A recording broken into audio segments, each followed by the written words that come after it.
akan ada 4 buah gelas yang berisi macam-macam larutan. Yang pertama ada larutan yang berisi air putih, larutan gula, larutan garam, dan juga minyak goreng.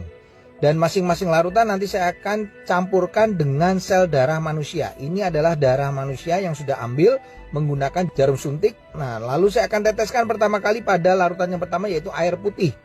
Kalau kita perhatikan di sini darah dengan air putih langsung akan larut. Bahkan ini saya siapkan ada batang pengaduk, saya akan aduk sampai dengan merata, dan di bagian batang pengaduknya pun juga tampak bersih, tidak ada darah yang menempel. Ini artinya darah dengan air dia akan terlarut sempurna. Lalu bagaimana dengan larutan gula? Saya akan teteskan darah pada larutan gula. Kalau kita bandingkan dengan air putih tadi, pada larutan gula ini sel darahnya tidak akan larut ke bawah, justru dia akan mengendap di bagian atas. Dan akan saya gunakan batang pengaduk. Nah, Anda bisa lihat ini beda sekali. Sel darahnya justru menempel pada batang pengaduk. Ini kenapa? Karena gula itu bersifat perlengketan. Berbeda dengan air putih tadi, batang pengaduknya bersih.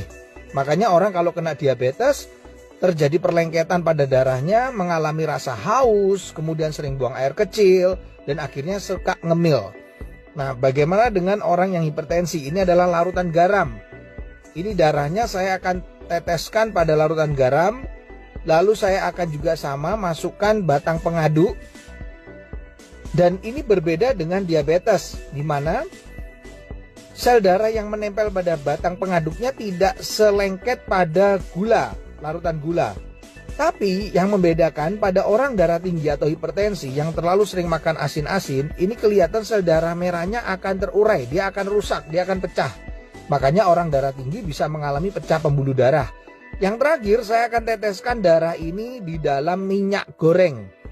Nah, kalau saya teteskan ini langsung bisa terlihat sel darahnya nggak bisa larut, tidak juga ya mengendap di bagian atas, tapi justru menggumpal-gumpal.